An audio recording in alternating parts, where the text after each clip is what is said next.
Now this is part 2 of our stress video. A lot of people think about nutrition, in terms of what you should eat, and there's a whole other side of it too in terms of what you shouldn't eat, what you shouldn't consume. And that's an elimination. So you're keeping something out of your diet that has an undesired effect. So we are talking about drugs and stress. So if you think that this video doesn't apply to you because you don't do illegal drugs, I got news for you. This one is for you because we are talking about everything from a cup of coffee to a cigarette to alcohol, prescription drugs, all across the board. And in fact, if you live in America, this video is for you. Now, if you haven't watched the first video on stress, part 1, I just really want to tell you that stress is a natural function. It's a natural biological process, and it has its place. We are supposed to be fearful sometimes. We are supposed to be nervous sometimes because we either need to get away from that situation or we need to be prepared to fight, whatever the circumstance may be. But the problem is when we are constantly stimulating that process. So we're constantly worried, we're constantly angry, we're constantly nervous, we're constantly anxious. That cycle keeps on going rather than it being stimulated every once in a while in the appropriate situation.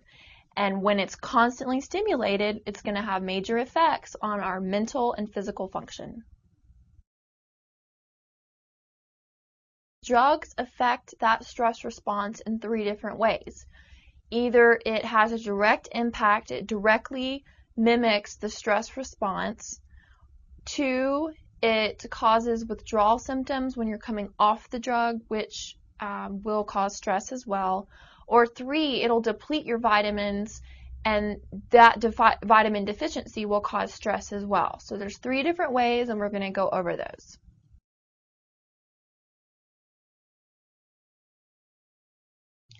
So the first category is stimulants and amphetamine type drugs. So these are actually everything from caffeine to illegal substances and everything in between. So a lot of these things that we're going to be talking about right now that directly stimulate the stress response are things that people do every day. So we're talking about caffeine, a cup of coffee, tobacco, and then even prescription drugs, ADHD medications, and then all the way up, to smoking meth. So there's a lot of things in between here, but these directly stimulate the stress response. They increase your heart rate, they interfere with your sleep patterns, they interfere with GABA, which is a neurotransmitter that has a calming effect on the brain. They stimulate your sympathetic nervous system, and I've talked about that nervous system in previous videos. But basically, when your sympathetic nervous system is stimulated, that decreases your digestive function, so you're actually absorbing less nutrients no matter how good your diet is. These types of drugs also elevate your stress hormones and they increase your stress response. So there's a lot of results from these types of drugs, and if you're that person that is doing one of these on a daily basis, you're impacting your stress and you might not even know it.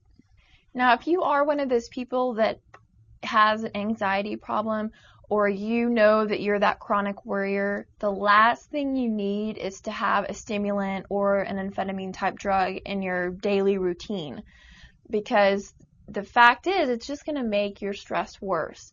And in some instances, your stress could be a direct result from that stimulant rather than being because of a situation or because of an issue you're going through. It could be just because you have that stimulant in your diet or in your daily routine. And it's so crazy because there's actual disorders that are associated from these drugs.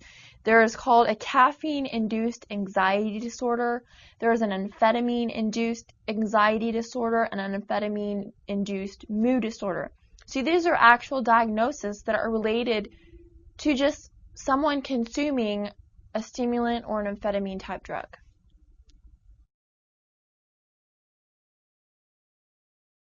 So the second way drugs can impact your stress is through withdrawals. So maybe you've been around someone who has tried to quit smoking. Well, what happens? Well, their stress level is pretty elevated. They're anxious. They can actually get pretty moody. A lot of times that's not the person you want to be hanging around because of all their stress and anxiety associated with stopping smoking. So that's an example of a long-term withdrawal. But think about how long it takes them to go without a cigarette before they begin to feel discomfort. So if they're in a movie theater, maybe they're watching a movie and they haven't had a cigarette for a few hours, they can actually start to have withdrawal symptoms, and it hasn't been that long. And the same thing can be with someone who's a chronic coffee drinker.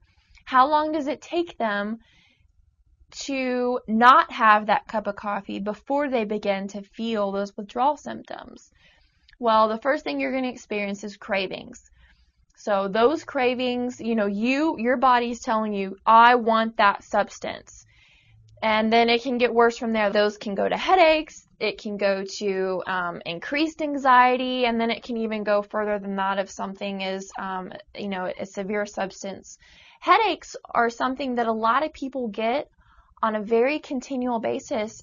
And you may not realize that it could be associated with the fact that that's actually a withdrawal symptom. Now, when you're getting off of a drug, it can actually have the opposite effect that the drug was meant to do. So if you are taking a drug that is meant to lower your anxiety level, when that drug begins to wear off, you actually can have increased anxiety. Or if you are consuming a stimulant, when that drug begins to wear off, you can actually experience the opposite: exhaustion, fatigue.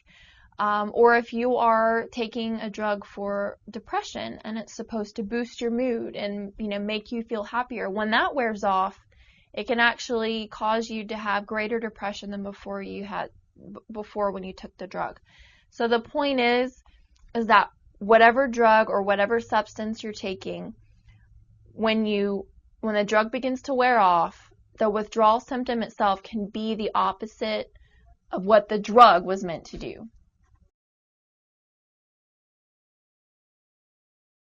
Now, the reason I brought that up is because there are people who take anti-anxiety medications, and they're known as anxiolytics.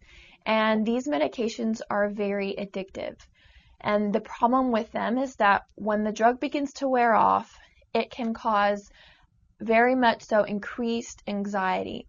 So the person is taking the medication to reduce anxiety, but then when it wears off, it can cause even more anxiety. And I want to read you the official psychiatric disorders that can be caused from these anxiolytics. So we have anxiolytic-induced anxiety disorder, anxiolytic-induced mood disorder, anxiolytic-induced persisting amnesic disorder, anxiolytic-induced persisting dementia, anxiolytic-induced psychotic disorder with delusions, anxiolytic-induced psychotic disorder with hallucinations, anxiolytic-induced sexual dysfunction, anxiolytic-induced sleep disorder, anxiolytic intoxication, anxiolytic intoxication delirium, anxiolytic-related disorders not otherwise specified, anxiolytic withdrawal, and anxiolytic withdrawal delirium. So basically, we have disorders here that are a result from the medication. It's actually causing a disorder that wasn't there in the first place. So when someone is taking an anti-anxiety medication, it can actually be causing another disorder and not really be relieving the problem in the first place.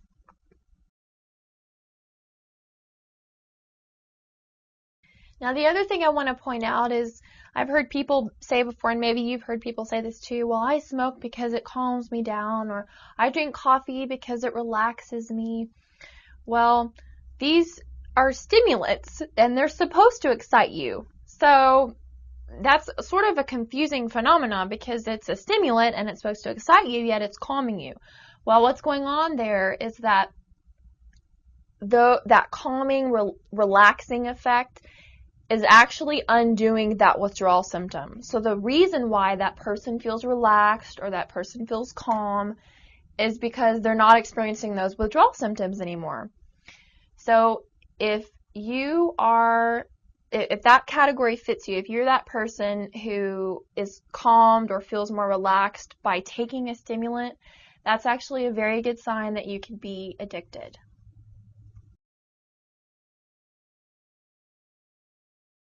And the third reason why drugs can impact your stress is because they are considered toxins. Your body wants to get rid of them.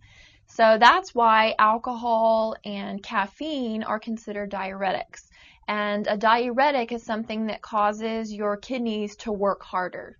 Your kidneys work harder to basically flush your blood, so you have to pee a whole lot more.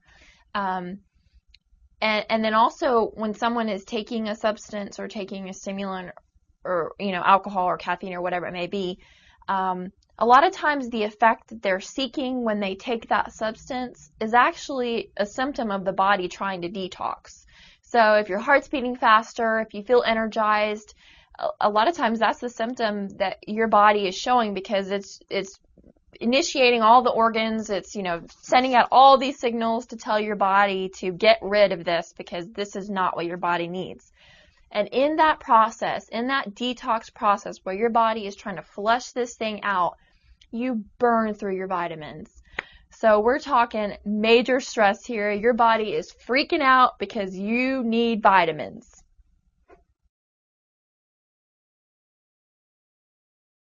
And before we move on, I want to mention a few more things about two drugs. The first is marijuana.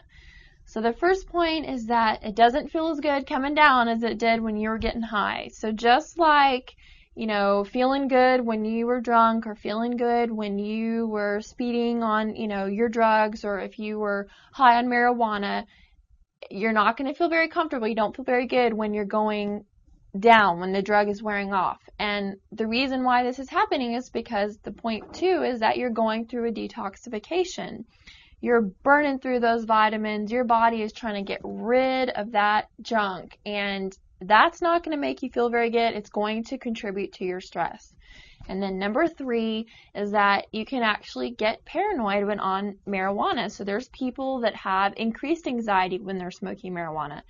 And there are actual psychiatric disorders that are related to cannabis consumption. So there is a cannabis-induced anxiety disorder and a cannabis-induced psychotic disorder.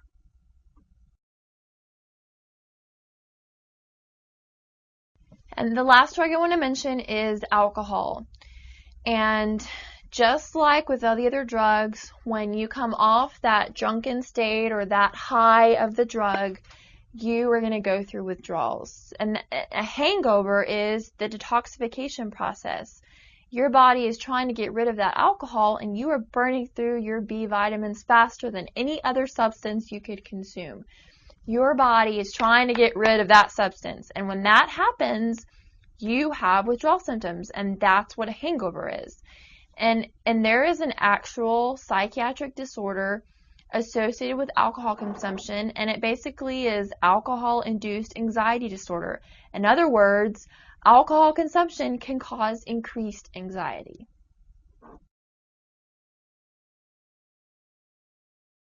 Now, another problem associated with drugs is that they interfere with your sleep patterns. They are going to mess up not only the length of time you sleep, but also the quality of your sleep. And when you don't get enough sleep, you are moody. You're nervous, you're more prone to anxiety, you can be more stressed out and irritable because your body needs sleep. And so there are substances that actually induce an anxiety disorder. So we have anxiolytic-induced sleep disorder. We have caffeine-induced sleep disorder. We have amphetamine-induced sleep disorder and alcohol-induced sleep disorder. So if you are on one of these substances and you don't sleep good, it could be the result of just taking that drug in the first place.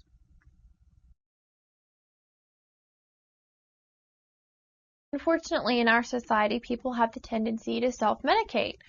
So if you're stressed or if you have, anxiety issues, you may drink alcohol because you want to feel more calm, or you may smoke pot because you're trying to feel more relaxed.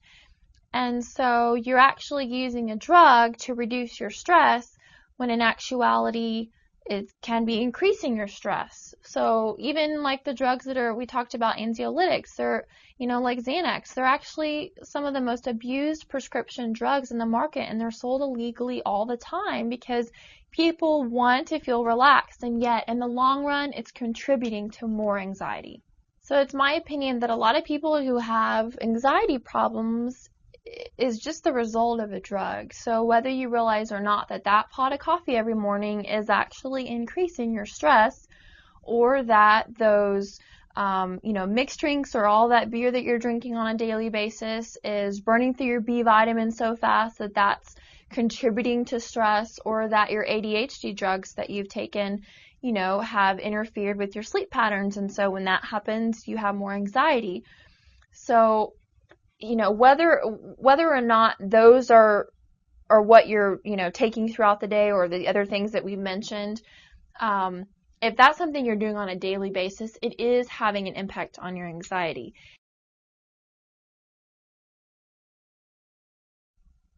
And the last thing I want to mention is we have talked about different types of drugs, alcohol, amphetamines, anxiolytics, marijuana, all these different types of things, but there's a lot of prescription drugs that have anxiety as a side effect as well. So if you are someone that has increased anxiety, go talk to your pharmacist about what prescriptions you're taking, what medications you're taking, and y'all can narrow down which ones may be causing increased anxiety. And if they find something, and they're very knowledgeable, they know more about your medications than most doctors do. So talk to them first, narrow it down, and then if there's some found that could be increasing your anxiety, talk with your doctor about a better alternative. So yes, people do self-medicate. And then there's something else that also occurs, and it's called polypharmacy.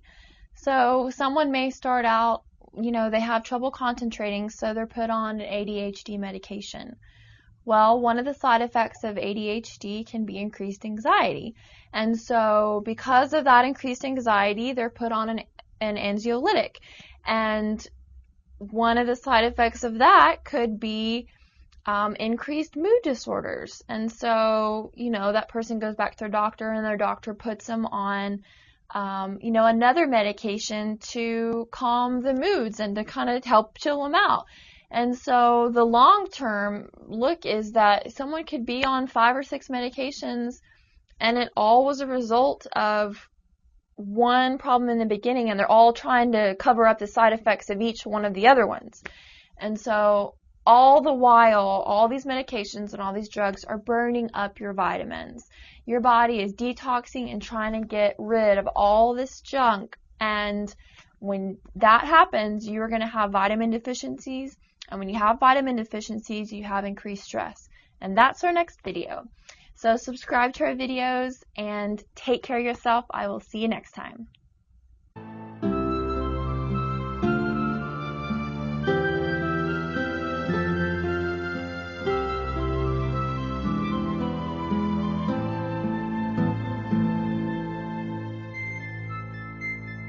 Woo, woo, woo.